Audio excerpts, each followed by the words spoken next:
Selamat datang di Belajar Sejarah. Di video ini, kita akan membahas bagaimana dua kekuatan besar dunia saling menahan diri, saling mengintimidasi, dan membawa umat manusia ke tepi jurang nuklir. Inilah Perang Dingin, perang tanpa pertempuran terbuka, tapi penuh ancaman, penuh tekanan, dan berkali-kali hampir berubah jadi kehancuran global. Bayangin, dunia tanpa perang terbuka. Nggak ada pasukan saling tembak di medan perang utama. Nggak ada invasi besar-besaran antara dua kekuatan terbesar di dunia. Tapi justru di masa inilah, dunia berada di titik paling dekat dengan kehancuran total. Inilah Perang Dingin. Perang tanpa tembakan langsung, tapi penuh ancaman, penuh ketegangan, dan berkali-kali hampir berakhir dengan kiamat nuklir. Perang Dingin bukan perang biasa. Ini perang pikiran.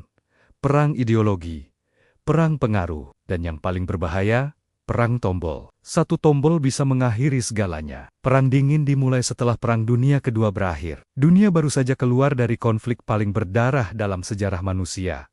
Puluhan juta orang tewas, kota-kota hancur, 2 bom atom dijatuhkan di Jepang. Dan dari puing-puing perang itu, muncul dua kekuatan besar yang sama-sama menang, tapi saling curiga. Amerika Serikat dan Uni Soviet. Di atas kertas, mereka sekutu saat melawan Nazi. Tapi begitu musuh bersama runtuh, perbedaan mereka jadi mustahil disatukan. Amerika Serikat membawa ideologi kapitalisme dan demokrasi liberal. Uni Soviet membawa komunisme dan sistem satu partai. Dua cara hidup yang sama sekali berbeda. Dan masing-masing yakin bahwa sistem merekalah yang paling benar. Masalahnya, dua negara ini bukan negara biasa. Mereka punya sumber daya besar, pengaruh global, dan yang paling penting, senjata nuklir. Dan sejak saat itu, dunia masuk ke era ketegangan permanen. Disebut Perang Dingin karena mereka tidak saling menyerang secara langsung. Kenapa? Karena kalau sampai terjadi perang terbuka, hasilnya bukan kemenangan. Hasilnya kehancuran total. Konsep ini dikenal sebagai kehancuran bersama. Kalau satu menekan tombol nuklir, yang lain akan membalas. Dan akhirnya, tidak ada yang selamat. Itulah sebabnya Perang Dingin berlangsung dalam bentuk yang aneh. Bukan perang senjata secara langsung, tapi perang pengaruh, perang propaganda, perang ekonomi, dan perang lewat negara lain. Amerika dan Uni Soviet berlomba memperluas pengaruh ke seluruh dunia. Siapa yang bisa menarik lebih banyak negara ke kubunya? Eropa jadi medan awal. Jerman terbelah dua. Berlin terbelah oleh tembok. Satu kota, dua sistem, satu dunia yang terpecah. Tembok Berlin bukan cuma tembok beton. Ia simbol dunia yang terbelah, timur dan barat, komunis dan kapitalis. Kalau kamu lahir di Berlin Timur, hidupmu ditentukan negara. Kalau kamu di barat, hidupmu lebih bebas, tapi juga penuh tekanan, ideologi, dan ketegangan itu terasa setiap hari. Perang Dingin juga melahirkan perlombaan senjata paling gila dalam sejarah. Bukan cuma siapa punya senjata lebih banyak, tapi siapa punya senjata yang bisa menghancurkan dunia lebih cepat. Bom atom berkembang jadi bom hidrogen. Jauh lebih kuat, jauh lebih mematikan. Kedua pihak membangun ribuan hulu ledak nuklir.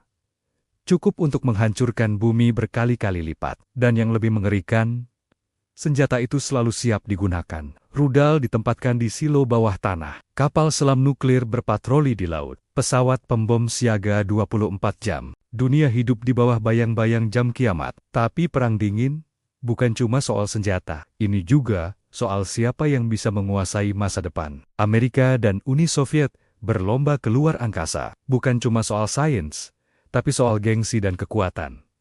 Uni Soviet lebih dulu meluncurkan satelit. Amerika membalas dengan program luar angkasa besar-besaran. Akhirnya manusia mendarat di bulan. Semua ini adalah pesan. Kami lebih unggul. Kami lebih kuat. Kami pantas memimpin dunia. Di balik layar, dunia ketiga jadi korban. Asia, Afrika, Amerika Latin berubah jadi medan perang tidak langsung. Perang Korea, Perang Vietnam, invasi Afghanistan. Negara-negara kecil terjebak di antara dua raksasa. Kalau tidak memilih, dianggap musuh. Kalau memilih, sering jadi medan konflik. Tapi momen paling menegangkan dalam Perang Dingin terjadi pada tahun 1962. Krisis rudal Kuba, Uni Soviet diam-diam menempatkan rudal nuklir di Kuba hanya beberapa ratus kilometer dari Amerika Serikat. Bagi Amerika, ini ancaman langsung. Waktu tempuh rudal ke kota-kota besar Amerika jadi sangat singkat. Dunia menahan napas. Amerika melakukan blokade laut. Kapal-kapal Soviet mendekat. Dua kekuatan nuklir berhadapan langsung. Selama beberapa hari, dunia benar-benar berada di ambang kehancuran. Kesalahan kecil saja bisa memicu perang nuklir. Dan yang jarang disadari orang, dunia selamat bukan karena sistem sempurna, tapi karena manusia di balik sistem itu memilih untuk tidak menekan tombol. Ada satu perwira Soviet yang menolak laporan palsu tentang serangan nuklir Amerika. Kalau dia mengikuti prosedur, sejarah manusia mungkin berakhir saat itu juga. Satu keputusan, satu orang, menyelamatkan dunia. Perang Dingin akhirnya mereda, bukan karena perang besar, tapi karena kelelahan sistem. Uni Soviet mengalami krisis ekonomi. Sistemnya tidak mampu bersaing. Perlombaan senjata terlalu mahal. Tembok Berlin runtuh. Negara-negara Eropa Timur berubah. Uni Soviet bubar tanpa satu tembakan pun. Perang Dingin berakhir secara resmi. Tapi warisannya masih ada sampai hari ini. Senjata nuklir masih ada.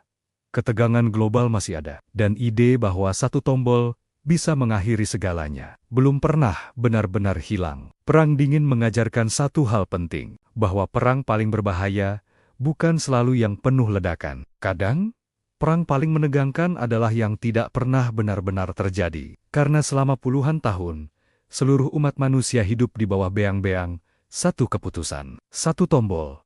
Dan untungnya, tombol itu tidak pernah ditekan. Perang Dingin mengajarkan kita satu hal penting, bahwa kadang ancaman terbesar bukan datang dari tembakan, tapi dari pilihan untuk menekan tombol atau tidak menekannya. Terima kasih sudah menonton. Sampai jumpa di kisah sejarah berikutnya, di Belajar Sejarah, menjelajahi masa lalu.